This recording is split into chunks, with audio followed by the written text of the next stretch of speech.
Good morning, I'm Maddie Jansen, and this is the podcast of 17 News at Sunrise. It's everything you need to know to start your day in about 15 minutes. Working in the spirit of the Golden Empire, this is 17 News at Sunrise. Good morning. Right now at 5, a special Passover message for a time of crisis. The Jewish community coming together, though not in person, in spirit, as the religious holiday begins this evening. Finding a treatment. More concerns emerge over one of the drugs at the forefront of testing to treat coronavirus. We'll have the latest on this Wednesday, April 8th, 2020. Good morning. It's 5 a.m., halfway through our work week, and what a rainy day it is. I'm coming to you from Tehachapi here at home once again. Alex holding down the fort in studio. I heard it's even wetter, though, in Bakersfield. Alex? Oh, my goodness. So much rain over the last 48 hours, it seems like. I'm not joking. I've seen so much rain in this period of time than I've seen in a very long time. The question is, what will today look like? Yeah, it has been crazy. And, of course, more rain is expected later today. Let's turn things over to Kevin Charette, who has a look at your forecast. And, Kev, it just kept coming down last night. Yeah, we said yesterday afternoon that even though we were getting a break, more rain was going to be on the way, and boy, did it come. This is what it looked like outside my home in the afternoon as some of the heaviest of the rain showers moved in. We got a little break and then more heavy rain showers by evening.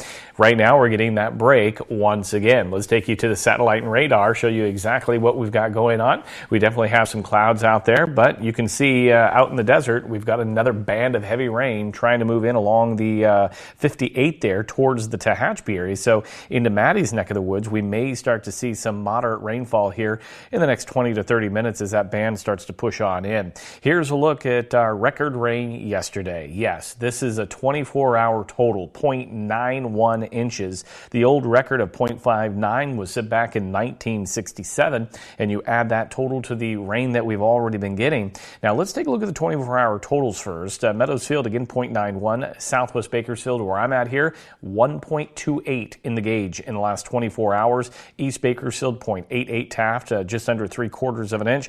Arvin, 0.8. And as we take a look at Tehachapi, just under a half an inch, so lesser amounts there. Golden Hills, 0.60. Lake Isabella, over 3/4 of an inch, near a half an inch in Wofford Heights and Frazier Park. They did pick up the rain, a half an inch, and also got reports last night from Jerry Ferris that it was also snowing a little bit. Now, the areas where they did see a lot of snow up near Pine Mountain Club and Cuddy Valley. 50 degrees in Bakersfield right now with a south-southeast wind at 3 miles per hour. Here's a look at the temperatures as we go throughout today with mid-50s. And for Tehachapi, right now sitting at 37 with an east wind at 6 miles per hour. The winter storm warning is still in place until 11 o'clock tonight. Well, what does that mean?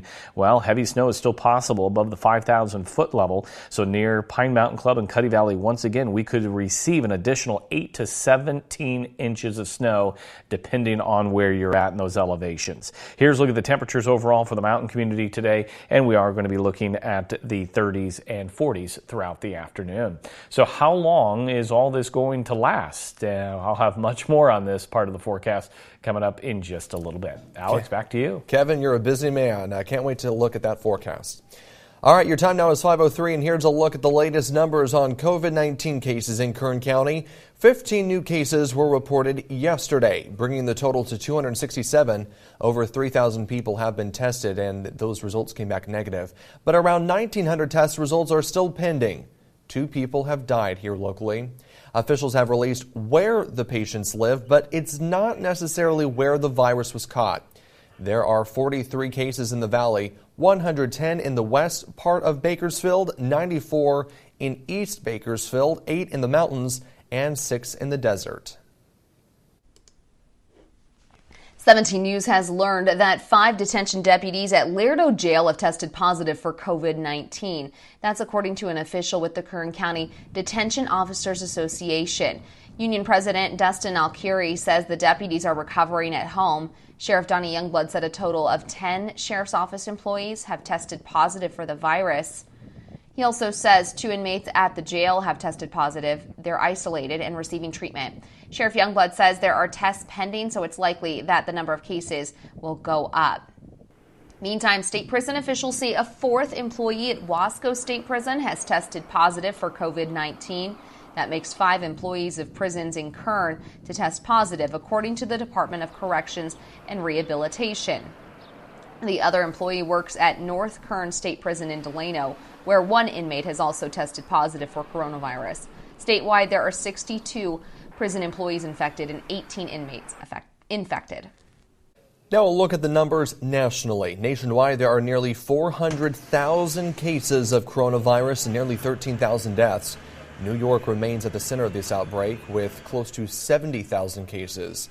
New York also reports more than 5,400 deaths. Here in California, the hotspots remain in the Bay Area and Southern California. The United States once again has suffered its worst day for deaths from the coronavirus. And now new data is suggesting that a disproportionate number of Black Americans are among those deaths. John Lawrence reports. The COVID-19 pandemic still has a tight grip on the U.S., infecting people in all 50 states. But one group of Americans is more susceptible to the virus. It's showing up very strongly in our data on the African American community, and we're doing everything in our power to address this challenge. It's a tremendous challenge. It's terrible. In Michigan, 14% of the population is Black, but they make up 41% of coronavirus deaths. Over in Illinois, 15% of the population is African American or Black, but they account for about 42% of deaths. Louisiana is 32% Black, but they have seen about 70% of the deaths in that state. When you look at the predisposing conditions that lead to a bad outcome with coronavirus, the things that get people into ICUs that require intubation and often lead to death, they are just those very comorbidities that are unfortunately disproportionately prevalent in the African American population. Among the victims, Jason Hargrove, a bus driver from Michigan, who got sick 4 days after posting this video clip on Facebook. We out here as public workers doing our job, trying to make an honest living to take care of our families. The 50-year-old died last week from COVID-19. I'm John Lawrence reporting. The federal government has not counted coronavirus deaths by race, but Surgeon General Dr. Jerome Adams and the American Medical Association are suggesting that this should be done. Disney theme parks could close because of the coronavirus, and now people might face some changes when they're allowed to open once again and walk down Main Street. One of these changes, a temperature check at security points. Disney executive Bob Iger spoke about the new normal for these amusement parks in an interview with Barron's Magazine.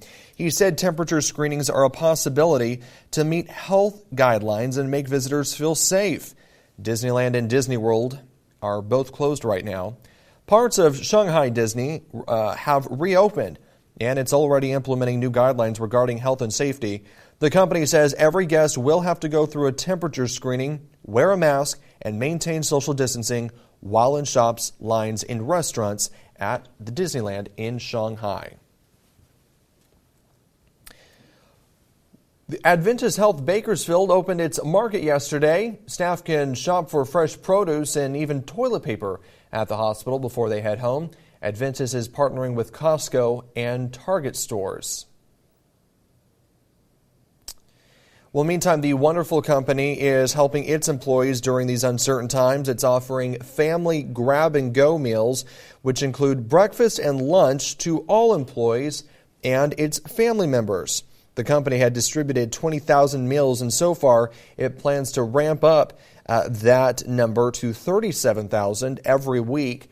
The next distribution is today from 3:30 till 4 p.m. at the wonderful Pistachio and Almonds parking lot in Lost Hills. Well, still to come, more and more people are working from home, and that's creating a shortage. The device selling out across the country. Coming up when we see you on the other side of the break.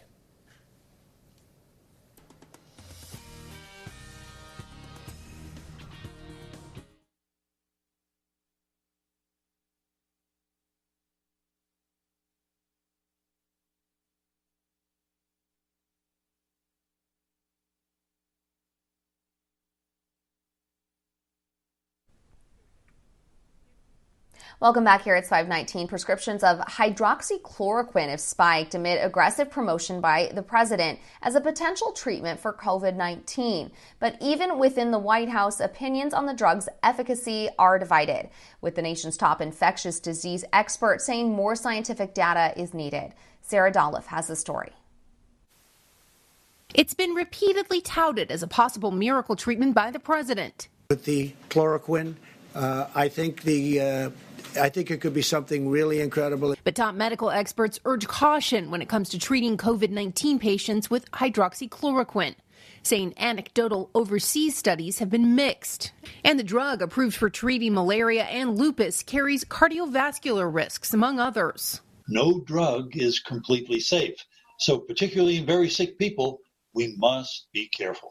Vanderbilt University is enrolling patients in a sweeping clinical trial of hydroxychloroquine to determine if it works and, if so, the most effective way to use it. We're all looking for better treatments for COVID, and it's only through the use of these trials of several different kinds of treatment candidates that we'll find out what the best way forward is.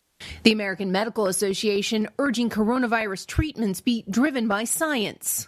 People trust their physicians because they know we do not act on whims or hunches or personal opinions. We take an oath to treat people ethically, and we go where the evidence leads. The pressure for a proven treatment spiking, along with coronavirus cases. Sarah Dolph, NBC News. Doctors at Vanderbilt say once the study has enough participants, it's expected to go rather quickly, perhaps wrapping up in as little as a few weeks or even a month. Several clinics and urgent care facilities are offering testing for the coronavirus. Accelerated Urgent Care on Coffee in Stockdale is one location. All locations for Omni Health and Priority Urgent Care are also testing. Clinica Sierra Vista is offering free testing as well, and local hospitals are testing patients. Plus, Clinica Sierra Vista and Dignity Health offer telehealth services so you can get a checkup from home and find out if you need a test.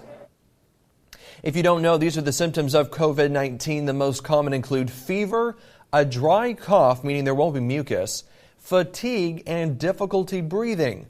Less common symptoms include aches and pains, sore throat, runny or stuffy nose, and diarrhea. Remember, you may be sick with the virus up to 2 weeks before developing symptoms. Keep in mind, flu symptoms are similar, but muscle and joint pain, a runny nose, and headache will be more common for the flu. Meantime, a lot of people have allergies right now, and those symptoms include sneezing, coughing, a runny or stuffy nose, and itchy eyes. And it's important to note, although you may want to rub your eyes, don't touch your face. That's how viruses like COVID-19 and the flu can spread. Again, if you think you have symptoms of coronavirus, call your doctor before going to their office. All right, well, still to come this morning on Sunrise, preparing for Passover in a time of social distance. 17's Taylor Shaw has more on how the Jewish community is finding new ways to celebrate.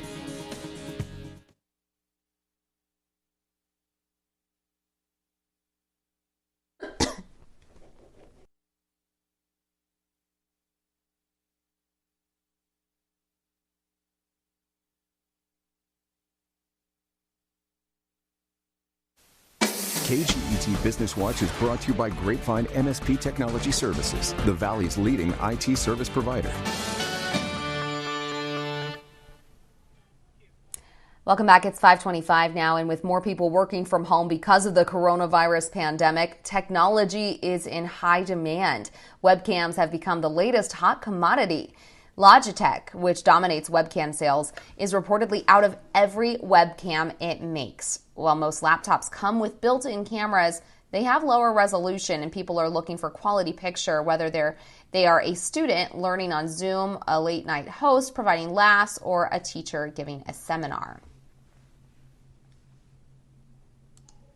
States are still searching for equipment to help fight COVID-19, and Detroit's most famous industry is stepping up to help, transforming the assembly line, usually used to make cars, now making personal protective equipment. Ryan Young reports.